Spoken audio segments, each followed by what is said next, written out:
우리가 지금까지 살펴본 이 언약의 순서는 처음이 노아의 언약이었습니다. 그 다음이 아브라함의 언약이고, 그 다음이 이제 모세가 시내산에서 이제 언약을 세웠던 시내산 언약이고요. 이제 우리는 성경에서 그 다음 중요한 위치를 차지하고 있는 하나님이 다윗과 맺으신 언약을 살펴볼 텐데요. 그 이전에 사도 바울도 사도행전 13장부터 13장 17절에서부터 23절까지 해서 이 구약의 내용을 다음과 같은 내용으로 간단하게 요약하고 있는 것을 확인할 수 있습니다.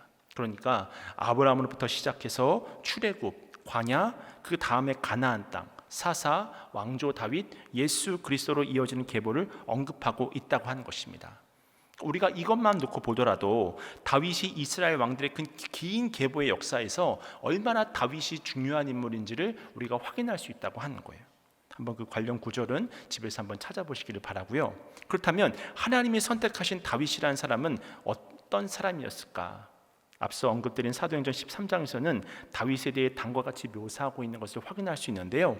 사도행전 13장 22절과 23절 말씀 제가 봉독하겠습니다. 패하시고 다윗을 왕으로 세우시고 증언하여 이르시되 내가 이새의 아들 다윗을 만나니 내 마음에 맞는 사람이라 내 뜻을 다 이루리라 하시더니 하나님이 약속하신 대로 이 사람의 후손에서 이스라엘을 위하여 구주를 세우셨으니 곧 예수라. 이 말씀을 보면 다윗의 후손에서 구주이신 예수를 세웠다고 하잖아요. 그리고 또 하나의 표현이 22절에 나와 있는 내 마음에 맞는 사람이라고 하는 표현입니다. 그렇다면 여기서 내 마음에 맞는 사람이라는 표현은 무슨 말일까? 우리가 보통 내 마음에 맞는 사람이라는 표현을 사용할 때는 내가 좋아하는 사람이라든지 내 마음에 꼭 드는 사람을 표현할 때 내 마음에 드는 사람이라는 단어를 사용하잖아요. 하지만 히브리어 이 마음이라는 단어는 정서와 감정의 중심이라기보다는 의지와 결단의 자리라는 뜻을 가지고 있습니다. 그러니까 무슨 말이냐면 다윗이 하나님의 마음에 꼭 드는 사람이 될 거라고 말씀하시는 것이 아니라 오히려 이 표현은 다윗이 그 이전에 실패한 모든 사람들과 달리 하나님의 계획과 또 하나님의 뜻을 수행할 통치자가 되리라고 하는 뜻을 가지고 있다고 하는 것입니다. 만약에 그런 의미에서 본다고 한다면 이 말씀은 예수님께 훨씬 더 완벽하게 적용되는 말씀이라고 볼 수 있습니다. 왜냐하면 예수님은 하나님이 통치자로 임명하시는 분이자 실제로 하나님이 뜻하신 모든 일들을 성취하신 분이 바로 우리 구주 예수 그리스도이시기 때문입니다. 이 부분이 정리가 되었다고 한다면 이제 시내산 언약에서부터 다윗 언약까지의 과정에서 이 중요한 내용들이 어떤 것들이 있는지를 살펴볼 필요가 있는데요. 지난주에 우리는 하나님께서 시내산에서 이스라엘과 언약을 맺으시고 하나님께서 율법을 주신 그 이유를 함께 살펴보지 않았습니까? 바로 뒤인 출애굽기 25장부터는 어떤 내용이 나오게 되냐면 이제는 성막 건축에 관한 하나님의 지시가 대부분의 지면을 차지하고 있는 것을 우리가 확인할 수 있습니다. 그렇다면 하나님께서는 왜 이 성막을 이스라엘 백성들에게 허락해 주셨던 것일까요? 그 이유는 첫 번째로 성막은 하나님이 거하시는 거처였기 때문입니다. 이스라엘 백성들에게 성막은 하나님이 임재하시는 중심부였습니다. 하나님을 만질 수 있는 형태로 거하시는 장소가 바로 성막이자 성막이었다고 하는 것입니다. 이것은 모세와 이스라엘 백성들이 예배와 희생제사를 드리며 하나님을 만날 수 있다고 하는 곳이었다는 거예요. 그래서 이것을 회막이라고도 언급하기도 했는데 이 성막의 목적을 하나님께서 어떻게 묘사를 하시냐면 출애굽기 29장 42절부터 43절까지의 말씀입니다. 이는 너희가 대대로 여호와 앞 회막 문에서 늘 드릴 번제라. 내가 거기서 너희와 만나고 내게 말하리라. 내가 거기서 이스라엘 자손을 만나리니 내 영광으로 말미암아 회막이 거룩하게 될지라. 이처럼 하나님께서 성막을 통해서 자기 백성을 가운데 거하시는 것이 이 이스라엘 백성들과 이 다른 민족들을 구별시켜주는 요건이라고 하는 것을 오늘 본문이 말씀해주고 있다고 하는 것입니다. 그뿐만이 아니라 이 성막은 일종의 소우주와 같은 역할을 했는데요. 무슨 말이냐면 하늘과 땅이 만날 수 있는 작은 우주였다고 하는 것입니다. 사실 우리 인간이 죄로 인해서 하나님께 반역함으로 말미암아 하늘과 땅을 갈라놓았잖아요. 인간의 반역이, 인간의 죄가 그 오염된 죄로 말미암아 모든 것을 다 갈라놓았잖아요. 그래서 이 천막과 이후에 등장하는 성전은 하늘과 땅이 다시 만날 수 있는 유일한 장소가 되어졌던 것입니다. 근데 신약 성경은 우리 예수님을 임마누엘이라고 표현하잖아요. 우리와 함께 거하시는 하나님으로 표현하고 있지 않습니까? 그렇게 예수님께서 친히 성전이 되시는 것입니다. 그리고 마침내 새 창조가 이루어지면 이제는 더 이상 물리적인 성전은 필요하지 않게 될 것이고, 그때 다시금 첫 창조처럼 온 창조 세계가 하나님의 영광과 임재로 가득하게 될 것입니다. 바로 예수 그리스도를 통해서 그 모든 것들이 연결되어지는 것이죠. 세 번째로 이 성막의 목적에서 빠질 수 없는 것이 바로 이 제사장과 이 희생 제사라고 하는 것인데, 이 제사장은 성막 구역에서 섬기고 공동체 내에서 여타의 임무들을 수행하도록 임명된 사람들이었습니다. 그러나 이 제사장들의 주 업무는 성막과 이 이후의 성전들에 있는 제단에서 이 백성들이 희생 제사를 드리는 일을 주로 업무로 삼았었는데요. 희생 제사는 크게 5가지가 있습니다. 희생 제물로 바치는 가축을 제단에서 완전히 태우는 번제를 비롯해서 소제라든지 화목제라든지 속건제라든지 속죄제라든지 이런 제사들이 있었습니다. 이 희생 제사를 통해서 이스라엘 백성들은 자신들의 죄 문제를 해결받고 하나님의 임재 안으로 들어갈 수 있었다고 하는 거예요. 그 도구와 같은 역할을 한 것이 바로 이 성전이자 회막의 역할이었다고 하는 것입니다. 이제 우리는 두 번째로 광야를 살펴볼 텐데, 이스라엘 백성들은 시내산에서 거의 2년간 머문 후에 하나님이 약속하신 땅을 향해 출발합니다. 모두가 잘 알다시피 모세는 이 가데스 바네아에서 12명의 정탐꾼을 보내잖아요. 그런데 갈렙과 여호수아를 제외한 나머지 10명의 지파의 대표자들은 그 땅으로 들어가면 안 된다는 거예요. 우리는 그들에 비하면 메뚜기와 같다고 하는 것입니다. 그래서 이스라엘 백성들은 모세에게 반기를 들어서 그 땅으로 올라가기를 거부하게 되어졌고, 결과적으로 바로 이집트에서 나온 백성들은 이 이후에 38년이라는 그 긴 기간 동안 이 광야를 방황하게 되었다고 하는 것입니다. 그러니까 광야의 시대는 이스라엘 백성들에게 있어서는 이러한 부정적인 기억이 존재함과 동시에 또 한편으로는 이 광야라고 하는 곳이 하나님을 만나는 장소잖아요. 하나님의 말씀을 듣는 장소잖아요. 그래서 하나님의 여러 가지 기억을 체험했던 장소가 이 광야이기도 했습니다. 그래서 한편으로는 하나님을 향한 끊임없는 불평과 반영이 자행된 시기였지만, 또 다른 한편으로는 이스라엘 백성들이 하나님의 그 놀라우신 은혜, 하나님을 거절했음에도 불구하고, 하나님을 반역했음에도 불구하고 그들을 그냥 그 상태 그대로 내버려 두지 않으시고 하나님의 돌보하심과 인도하심을 체험할 수 있었던 그 장소가 바로 광야였다고 하는 것입니다. 이제 세 번째로 가나안 땅에 대한 내용을 살펴볼 텐데, 하나님께서 가나안 땅을 앞두고 새로운 지도자 여호수아의 지도 아래 이 요단강을 건너서 가나안 땅을 차지하라고 말씀하시잖아요. 그렇게 이스라엘 백성들이 요단강을 건너서 가나안 땅을 점령하기 시작합니다. 그런데 땅을 다 차지하고 정착하는 과정은 여러 해가 걸리게 되는데요. 이 시점에서 우리가 이 가나안 정복의 과정을 보면서 확인해야 될 내용이 있습니다. 그것은 바로 하나님이 누구 편인가가 아니라 오히려 누가 하나님의 편인가라고 하는 사실입니다. 우리가 몇 주간 살펴본 것처럼 이스라엘 백성들의 종지의 목적이 무엇이었습니까? 그들의 민족 스스로 잘 먹고 잘 살기 위해서 번창하는 것이었습니까? 그것이 아니라 복의 통로가 되어지는 거잖아요. 하나님의 뜻을 이루기 위함이잖아요. 그러니까 이스라엘 백성들이 아무리 하나님께서 택한 백성이라고 할지라도 목적 밖으로 나아간다고 한다면 하나님의 진노가 그들에게 임한다고 하는 사실을 알려주고 있습니다. 반대로 다른 민족이라고 하더라도 하나님의 뜻을 따르게 되면 그 민족은 하나님의 자비하심을 얻게 되어지는 것입니다. 그래서 기생 라합은 이방 여인임에도 불구하고 하나님의 구원을 받고 또 하나님의 돌보심을 받고 하나님의 보호를 받게 되잖아요. 하지만 아간은 어떻습니까? 하나님께 불순종함으로 말미암아 죽음이라는 심판을 경험하지 않습니까?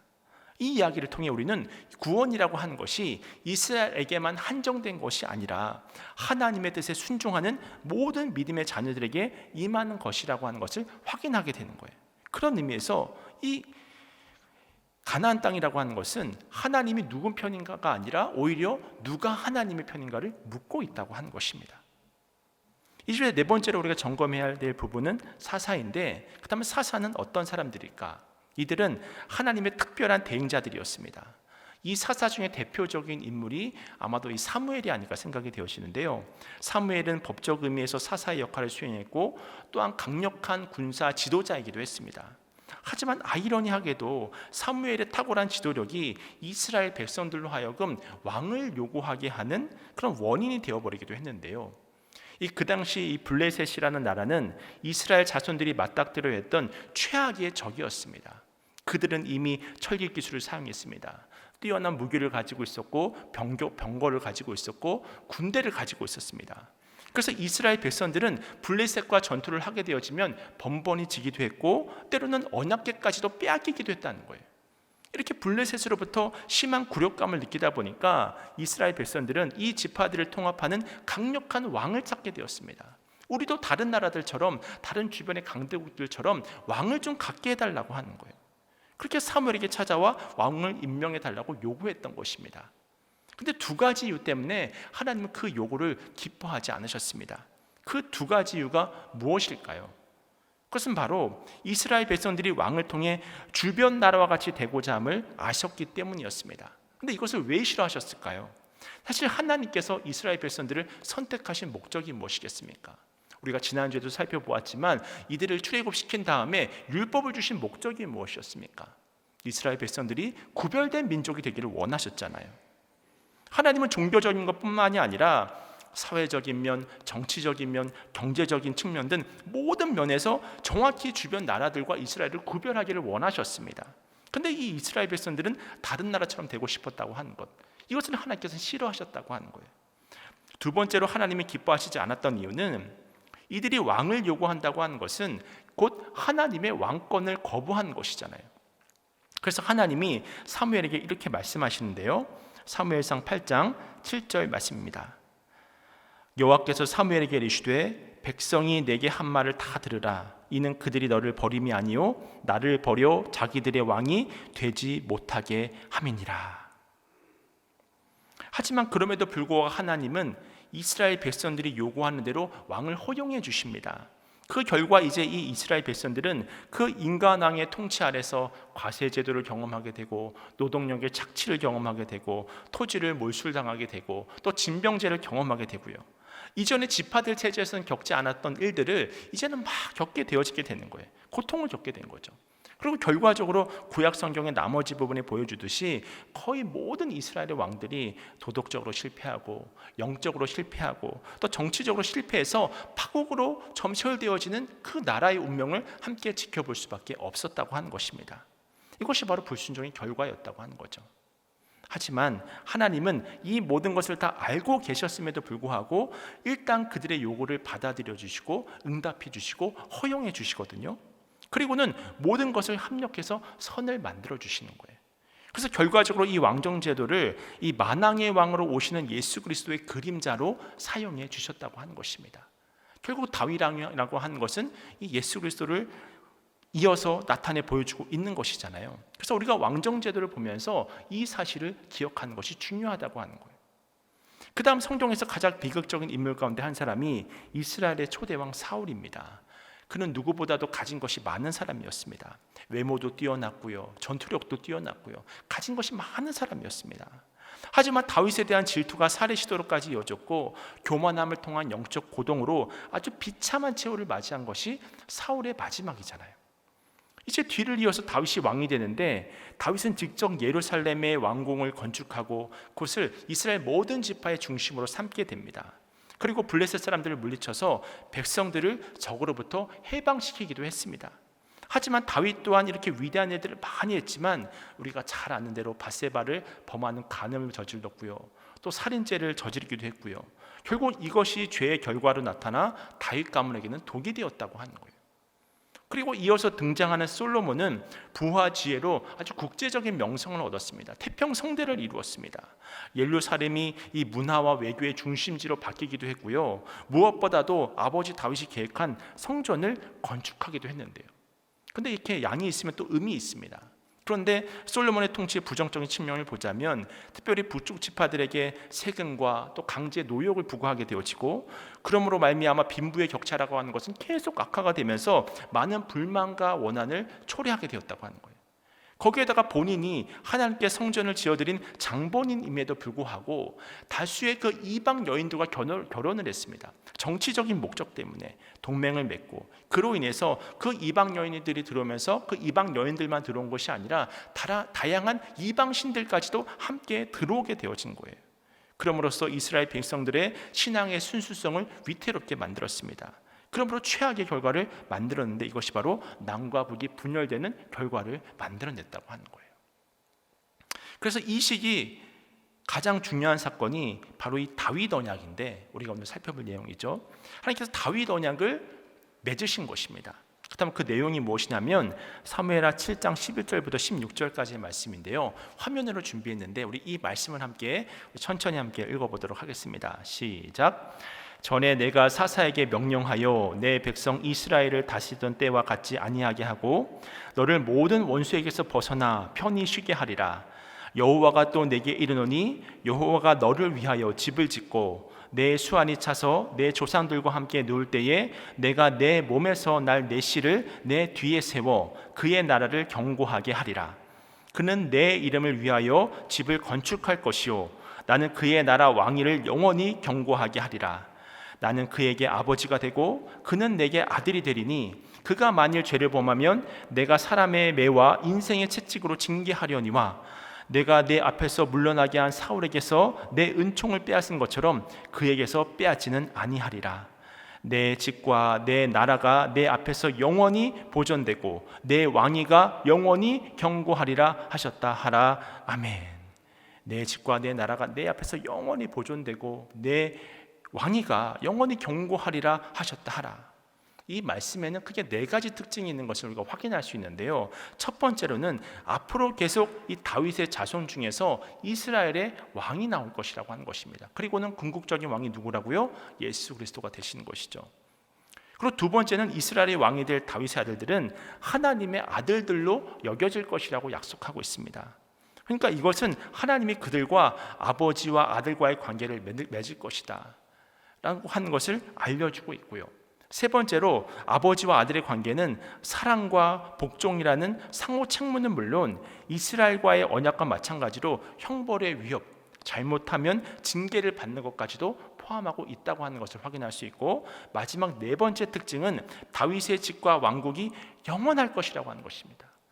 영원할 거라고 하는 거예요. 이는 바로 다윗의 한 아들이 영원히 하나님의 백성을 다스리신다, 통치하신다, 영원토록 그런 삶을 주장하신다라고 하는 것입니다. 그러니까 이 언약들이 얼마나 놀랍습니까? 그런데 이 놀라운 언약이 주어졌음에도 불구하고 두 가지 큰 문제가 이 이스라엘 왕과 백성들에게 생겼다고 하는 거예요.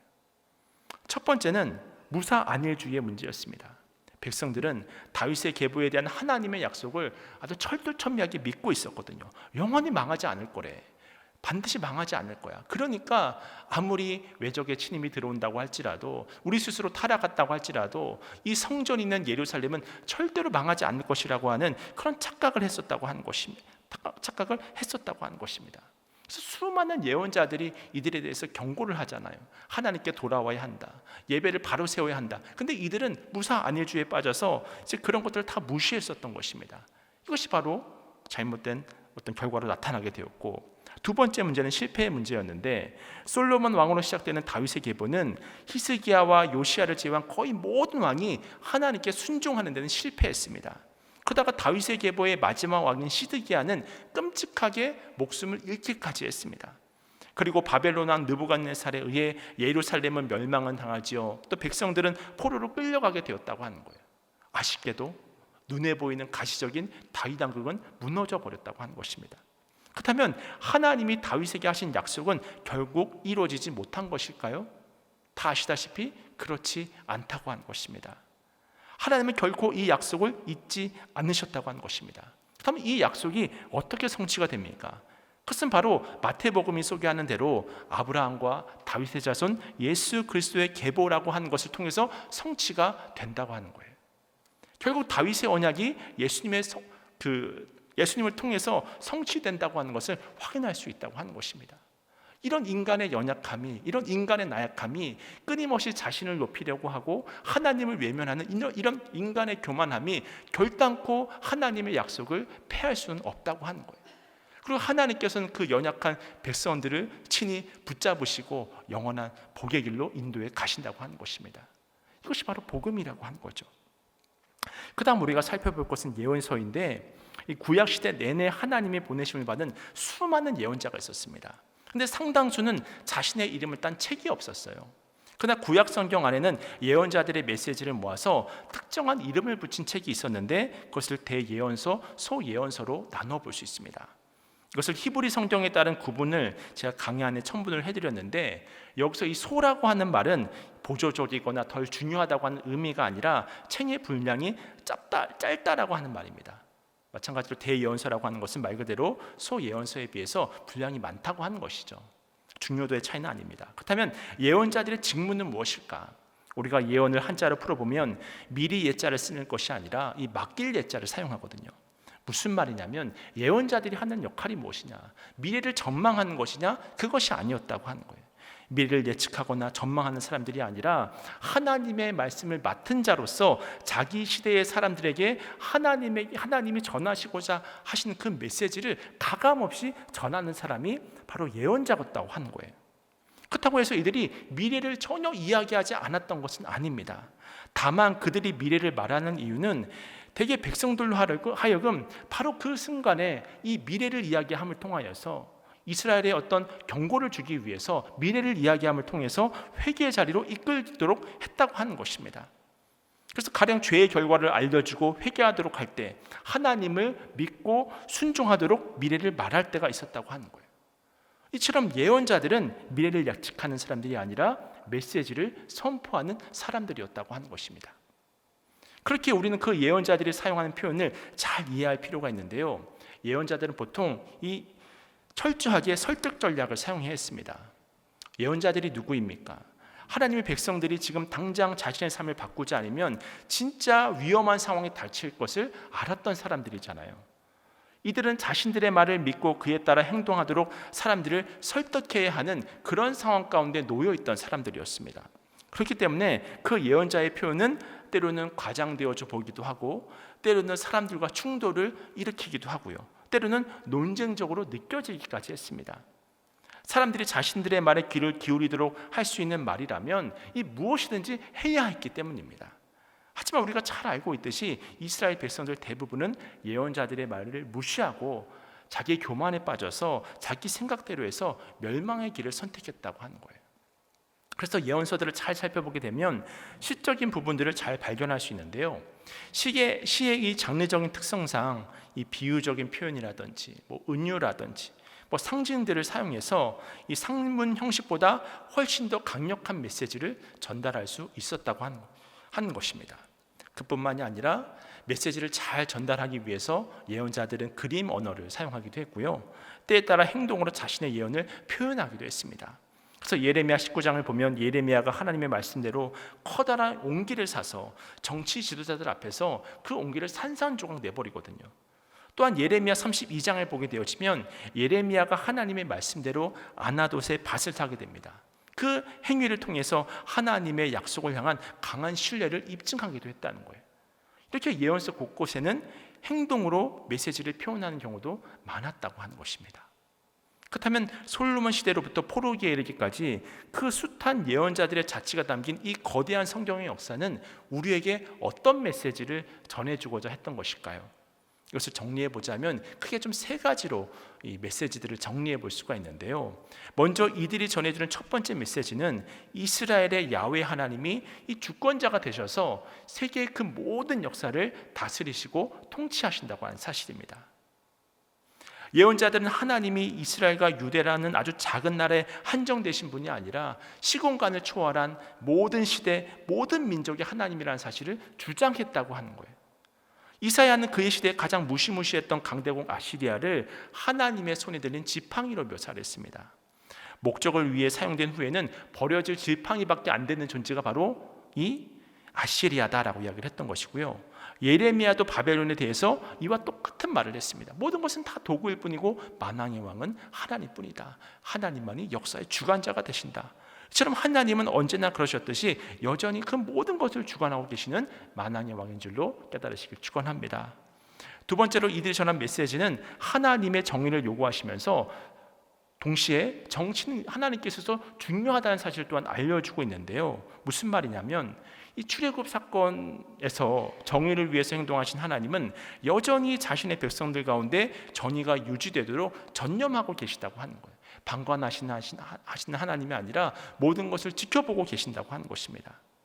하나님은 개인의 행동을 평가하실 뿐만이 아니라 국제 조약에서부터 시장 경제에 이르기까지, 군사 전략에서부터 지방법원의 소송 절차에 이르기까지, 국가의 정치에서부터 집안의 농작물 수확에 이르기까지 사회 전체의 정의를 하나님께서는 요구하시는 하나님이십니다. 그리고 무엇보다도 하나님은 연약한 자들에게 관심이 많으셨습니다. 과부와 고아와 나그네를 돌보셨던 하나님이십니다. 토지가 없고 집이 없는 이들, 이주민들, 난민들을 보살피신 하나님이십니다. 그렇기 때문에 하나님은 한 국가 내에서 정치라든지 경제적인 권력을 가진 이들에게 그들의 정책과 행동에 대한 책임을 물으시는 하나님이십니다. 사실 예언서라든지 역사서에는 이 정치가 가득 차 있거든요. 그 안에는 경제정책, 또 군사전략, 또 재판 절차, 가세제도, 외교, 국제관계 등 수많은 정치적인 의제들이 그 속에 담겨져 있거든요. 이 모든 것이 바로 하나님이 예언자들의 눈과 입을 통해 주시했던 내용들입니다. 그리고 이것은 여전히 오늘날에도 유효하다고 하는 것입니다. 세 번째로 하나님은 실제적 사회의 정의가 결여된 그 어떤 열정적 예배도 원하지 않으신다고 하는 것입니다. 아모스와 이사야가 잘못된 희생제사를 드리는 이들에 대해 실증이 났고 역겨움을 느낀다고 말했잖아요. 이때 그 말을 들은 이스라엘 백성들은 충격을 받았을 거예요. 예배를 잘 드리면 되는 줄 알았는데, 희생제사만 절차에 따라서 잘 드리면 되는 줄 알았는데, 하나님께서 원하시는 것은 바로 우리의 마음의 중심이었던 것입니다. 내면의 변화였다고 하는 것입니다.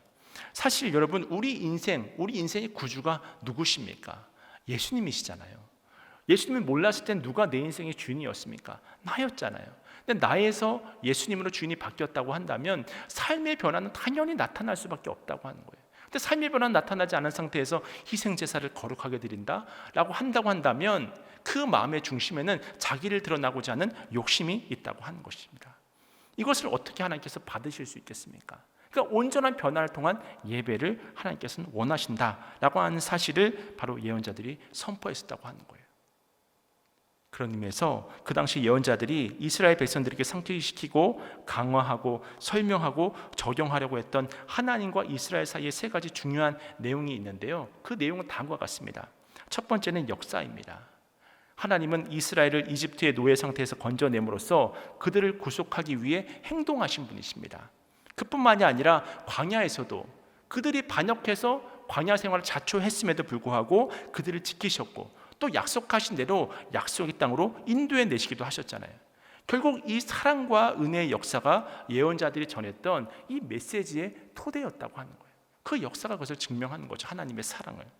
두 번째는 헌신인데요. 언약 안에서 하나님은 이스라엘의 하나님이 되시고 그들을 친히 돌보시며 복을 주시기 위해서 헌신하십니다. 예전에 제가 신학교에서 그런 표현을 드렸는데, 하나님은 언약 안에 갇히신 하나님이라는 거예요. 하나님은 만왕의 왕이시잖아요. 모든 것이 다 가능하시잖아요. 근데 스스로 언약 속에 갇히셨습니다. 우리를 위해서 복을 주시기 위해서 지금도 열심히 하나님의 경륜을 따라 일을 하고 계십니다. 왜 그러실까요? 우리를 사랑하시기 때문에 친히 낮아져서 언약을 맺어주신 거죠. 그리고 언약을 실천해 주신다고 하는 것입니다. 마찬가지로 이스라엘도 하나님의 율법에 순종하고 사회 전체가 하나님이 원하시는 방식대로 살아야 될 책임이 있게 되는 거예요. 이런 상호 헌신이 구약에서 하나님과 이스라엘이 맺은 언약 관계의 핵심이라는 것입니다. 상호 헌신이요. 세 번째는 상벌인데, 만일 이스라엘이 하나님의 뜻에 순종하면 복을 받을 것입니다.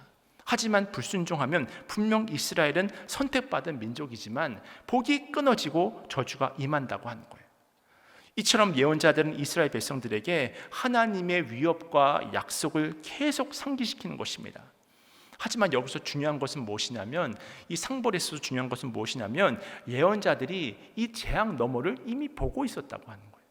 무슨 말이냐면, 예언자들은 하나님의 최종 결정이 심판이 아니라고 하는 것을 알고 있었다고 하는 것입니다. 그러니까 하나님은 정죄하시는 분이 아니라 징계하시는 분이고, 결국 그 징계를 통해서 우리를 하나님의 백성으로 만들어가고자 하심이었다고 하는 것입니다. 왜냐하면 하나님이 아브라함에게 하신 약속이 여전히 건재했기 때문입니다. 비록 그들의 죄악으로 인하여 고통을 당하겠지만 결국에는 하나님의 때에 하나님의 방법으로 친히 회복하실 것을 알고 있었다고 하는 거예요. 이 사실은 오늘 사는 우리에게도 동일하게 적용이 됩니다. 어떤 상황에서도 우리가 하나님과 연결되어져 있다면 그 끝은 죽음이나 멸망이 아니라 생명과 소망이 될 수밖에 없습니다. 이 사실을 기억함으로 하나님 기뻐하시지 않는 그 악은 그 어떤 모양이라도 버리실 수 있기를 축원합니다. 그리고 늘 주님 안에서 소망을 발견하면서 우리는 참된 예배자로서 살아가야 하는 거예요. 다윗의 언약이 성취되었던 것처럼 예언자들이 하나님의 약속을 믿음으로 소망 가운데 나아갔던 것처럼 그렇게 날마다 믿음 안에서 소망으로 나아가실 수 있는 여러분 모두가 되시기를 주님의 이름으로 축원을 드리겠습니다.